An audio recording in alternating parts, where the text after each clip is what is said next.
when you look at the essays, and I'm not going to say much about this this morning, many of them deal with the social, economic conditions in Dublin in the years leading up to the lockout. And I would describe that, if you like, as the social Tinder of revolt, or the social Tinder of revolution. Employment was poor.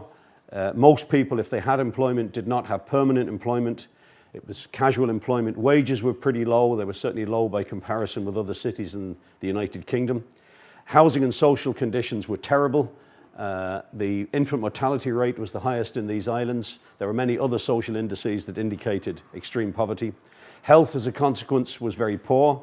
Indeed, one of the more interesting articles in the book by Dernan looks at the impact of the National Insurance Act on the provision of health, and you'll find lots of parallels with current crises. But one of the things that the essays that deal with Lydia Carroll and others, that deal with Sir Charles Cameron and other well-intended local authority and public officials who inquired into the health and housing of the city, was the comment that for the majority of the victims of these circumstances, there was an acceptance of their lot. Now, you've got to remember that in 1913, society was structured in a way that was much more rigid perhaps than today.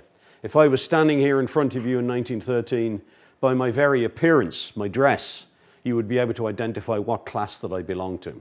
And it wouldn't have just been aristocracy, upper class, middle class, because even within the working class, there were gradations, perhaps one should say degradations of class, from the foreman with his bowler hat, the craftsman with his cap, down to the Shawleen, the poor woman, all of whom were represented in different phases of characters in Strumpet City.